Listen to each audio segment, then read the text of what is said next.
LIC के CEO and MD are दुर्रेस्वामी ने हमारे सहयोगी अनुराग शाह से खास बातचीत की है। आइए आपको सुनवाते हैं।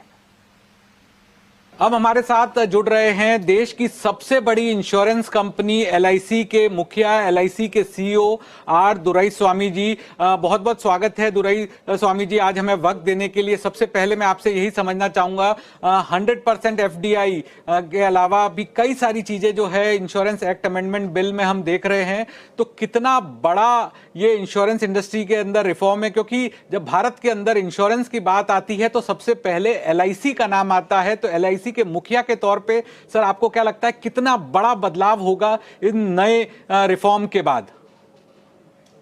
धन्यवाद अनुराग, मुझे आपके शो में लेने के लिए, और सब दर्शकों के लिए मेरे नमस्कार।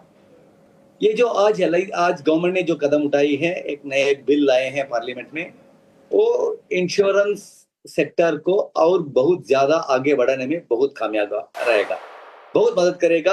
इंश्योरेंस फॉर ऑल बाय 2047 के ऑब्जेक्टिव को रीच करने में एक तरफ से तो 100% FDI आपने बात किए हैं, इसके द्वारा और भी बहुत ज्यादा इंश्योरेंस कंपनियां भारत में आने के मौका है। लाइफ इंश्योरेंस में भी, हेल्थ इंश्योरेंस में भी, और बहुत उनके साथ नया टेक्नोलॉजी निश प्लेयर्स को टारगेट करना, बहुत कुछ चीजें आ सकते हैं और इंश्योरेंस को आगे लेने में बहुत एक मदद कर सकते हैं। बिल्कुल सर, एक और ये बिल तो मैं मानता हूं कि भारत के विकसित में बहुत मदद करेगा। बिल्कुल सर, काफी बड़ा बदलाव है सर। एक और जो बिल के अंदर बात नहीं हुई है, जबकि ड्राफ्ट के अंदर उसकी चर्चा की गई थी, कि ओपन आर्किटेक्चर जो होता है वो इंडिविजुअल एजेंट्स के लिए, उसका कहीं जिक्र नहीं है। तो सर, LIC इसे कैसे देखता है और LIC का इस पर क्या व्यू है कि एक बड़ी राहत मानी जाएगी? क्योंकि LIC समेत कई सारी बड़ी कंपनियां थी जिनका ये मानना था कि अगर इसे लागू किया जाता है तो पूरे इंश्योरेंस सेक्टर में काफी ज्यादा नुकसान होगा। हम ये सोच रहे हैं कि एजेंसी के द्वारा जब इंश्योरेंस डिस्ट्रीब्यूट किया जाता है, वो कैसे कस्टमर्स तक पहुंच जाता है।